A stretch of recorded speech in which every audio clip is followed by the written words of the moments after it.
बिस्मिल्लाहिर्रहमानिर्रहीम।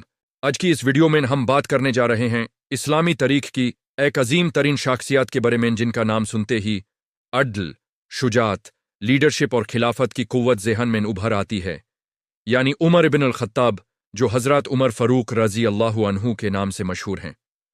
उनकी ज़िंदगी सिर्फ इस्लामी हुकूमत की तमीर तक महदूद नहीं, बल्कि उनका ख़ानदान, उनकी औलाद और उनकी नस्ल का सिलसिला भी मुस्लिम दुनिया के लिए बहुत अहमियत रखता है। इस वीडियो में हम उनके फैमिली ट्री, उनकी औलाद और आज उनकी नस्ल कहाँ तक फैल चुकी है, इस पर तफसीली रोशनी डालेंगे। हज़रत उमर फ़ारूक रज़ियल्लाहु का पैदाइश मक्का मुकर्रमा में हुई, जो उस वक्त अरब का तिजारती और सियासी मरकाज़ था। आप बनु अदी कबीले से ताल्लुक़ रखते थे, जो कुरैश की एक मुअज़्ज़ज़ शाख थी। आपके वालिद का नाम खत्ताब इब्न नुफ़ैल और वालिदा का नाम हंतमा बिन्त हशिम था। बचपन से ही आप में लीडरशिप, तक़ात और फैसला कुन मिजाज पाया जाता था। जहिलियत के दौर में आपने लिखना पढ़ना भी सीखा, जो उस ज़माने में कम लोगों को हासिल था। इस्लाम कबूल करने से पहले हज़रत उमर रज़ियल्लाहु अन्हु इस्लाम के सख्त मुखलिफ थे, लेकिन जब अल्लाह ने हिदायत दी तो फिर आप इस्लाम के सबसे मजबूत सुतून बन गए। आपका इस्लाम कबूल करना इस्लामी तारीख का एक टर्निंग पॉइंट माना जाता है। जब आपने इस्लाम कबूल किया तो मोहम्मद ने दुआ की थी कि अल्लाह इस्लाम को उमर के ज़रिए क़ुव्वत अता करे, और वाक़ई ऐसा ही हुआ। अब अगर फैमिली ट्री की बात की जाए तो हज़रत उमर फ़ारूक राय की कई अज़वाज और औलाद थी, जिन्होंने इस्लामी तारीख में मुख्तलिफ किरदार अदा किए। आपकी अज़वाज में सबसे ज़्यादा मशहूर नाम हज़रत ज़ैनब बिन्त मज़ून, अतिका बिन्त ज़ैद और सबसे अहम हफ्सा बिन्त उमर का है, जो नबी करीम की ज़वजा मुताहरा बनीन। ये रिश्ता हज़रत उमर रौरैनिया के ख़ानदान की अजीमत को और भी नुमायान करता है, क्योंकि इससे आपका घराना सीधा नबी करीम के घराने से जुड़ गया। हफ्सा रा कुरानी नुस्खा की हिफाजत के हवाले से भी तारीख में बहुत अहमियत रखती हैं। हज़रत उमर रज़ियल्लाहु अन्हु के बेटों में सबसे मशहूर नाम अब्दुल्लाह इब्न उमर का है। अब्दुल्लाह इब्न उमर रज़ियल्लाहु अन्हु अपनी इबादत, सुन्नत की पैरवी और फ़िक़ही मसाइल में एहतियात के लिए मशहूर थे। वो उन सहाबा में शामिल थे जो नबी करीम की ज़िंदगी के छोटे छोटे अमाल तक को फॉलो करते थे। उनकी रिवायत की हुई अहादीथ का ख़जाना भी बहुत वसी है, जो आज तक हदीथ की कुतुब में मौजूद है। इसके अलावा हज़रत उमर रज़ियल्लाहु अन्हु के दूसरे बेटे भी थे, जिनमें अब्दुर्रहमान इब्न उमर और ज़ैद इब्न उमर शामिल हैं। हर एक ने अपनी ज़िंदगी में इस्लामी मुआशरे में किरदार अदा किया। बेटियों में हफ्सा रनरा के अलावा असीमा और फ़ातिमा भी थीं, जिनका जिक्र नसाबी रिवायत में मिलता है। यानी हज़रत उमर रज़ियल्लाहु का फैमिली ट्री एक मजबूत और इल्म और दीन से भरपूर सिलसिला था। अगर हम डिज़ाइन एलिमेंट की एनालॉजी यूज़ करें, जो आज की वीडियो ऑडियंस को एंगेज करे, तो हज़रत उमर रे का फैमिली स्ट्रक्चर एक बैलेंस्ड आर्किटेक्चर जैसा लगता है, जहां लीडरशिप, इल्म, इबादत और सियासी बसीरत तमाम लेयर्स में नज़र आती है। हर फर्द ने किसी न किसी पहलू से इस्लामी सिविलाइजेशन को शेप दिया। ये उनके घराने की यूनिक सेलिंग पॉइंट थी कि सिर्फ हुकूमत ही नहीं, बल्कि इल्म और तकवा भी नस्ल दर नस्ल ट्रांसफ़र हुआ। परफॉर्मेंस एस्पेक्ट की बात करें तो हज़रत उमर आरे की तरबियत और घर का एनवायरनमेंट बहुत डिसिप्लिन्ड था। आप अपनी औलाद को अकाउंटेबिलिटी और इंसाफ का दर्स देते थे। रिवायत में आता है कि अगर किसी घूलम या आम शख्स पर भी जुल्म होता तो आप फ़ौरन एक्शन लेते। इसी तरबियत का असर था कि उनकी औलाद में भी दीन की पाबंदी और मुआशरे की खिदमत का जज्बा पैदा हुआ। फैमिली ट्री को समझने के लिए यह भी ज़रूरी है कि हज़रत उमर अरे की नस्ल सिर्फ उनकी डायरेक्ट औलाद तक महदूद नहीं रही, बल्कि उनके पोतों और उनकी अगले नस्लों ने मुस्लिम दुनिया के मुख्तलिफ इलाकों में हिजरत की।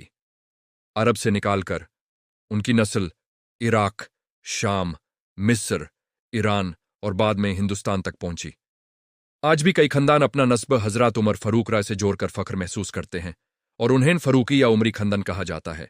साउथ एशिया में फ़ारूकी खानदान का जिक्र खास तौर पर मिलता है, जहां कई बुजुर्ग और उलामा अपनी नास्ब की सनद हज़रत उमर रज़ियल्लाहु तक पहुंचाते हैं।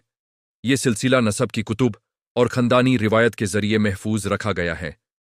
इसी वजह से आप देखेंगे कि पाकिस्तान, इंडिया और बांग्लादेश में फ़ारूकी सरनेम आम तौर पर पाया जाता है। यूनिक सेलिंग पॉइंट अगर इस टॉपिक की हाईलाइट की जाए तो वो ये है कि हज़रत उमर रे का ख़ानदान सिर्फ सियासी लीडरशिप का वारिस नहीं, बल्कि इल्म, हदीथ, फ़िक़्ह और स्पिरिचुअल लेगेसी का भी वारिस बना।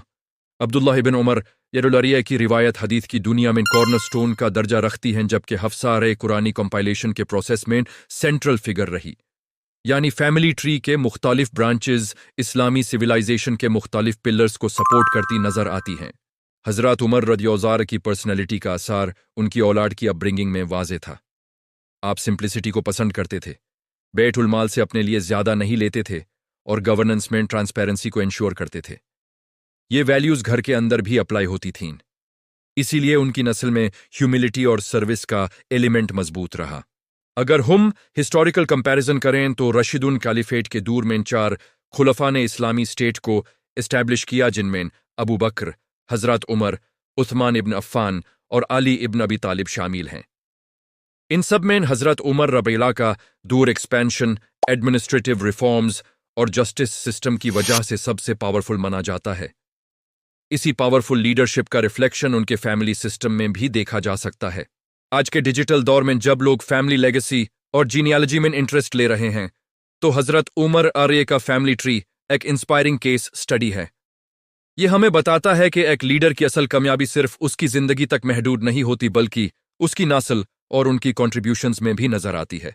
हजरत उमर रदियल्लाहु की नस्ल के हवाले से मुख्तलिफ हिस्टोरिकल रिकॉर्ड्स में थोड़ा फार्क मिलता है, जो उस दूर के डॉक्यूमेंटेशन सिस्टम की वजह से फितरी बात है।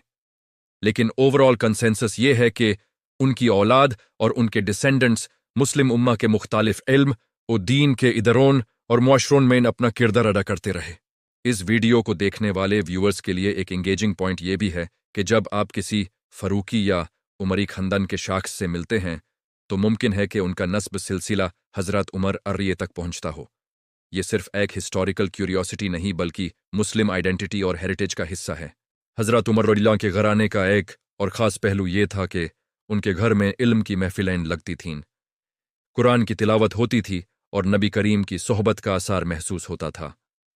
ये एनवायरनमेंट किसी भी फैमिली ट्री के लिए फाउंडेशन का काम करता है।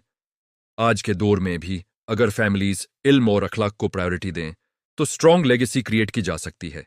अगर हम वीडियो के टेक्निकल स्टोरी टेलिंग एंगल को देखें, तो हजरत उमर अर्रे का फैमिली ट्री एक ब्रांचिंग डायग्राम की तरह विजुअलाइज किया जा सकता है, जहां सेंट्रल नोड हजरत उमर अर्रे हैं और वहां से मल्टीपल ब्रांचेस निकालकर हफ्सा आरा, अब्दुल्लाह इब्न उमर रर्रा और दूसरी औलाद तक जाती हैं, फिर उनकी अगले नस्लों तक एक्सपैंड होती चली जाती हैं।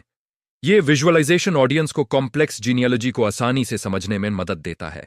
आज भी जब इस्लामी लीडरशिप, गवर्नेंस या फैमिली अपब्रिंगिंग पर डिस्कशन होता है, तो हजरत उमर फारूक आर्य का नाम रेफरेंस पॉइंट के तौर पर लिया जाता है।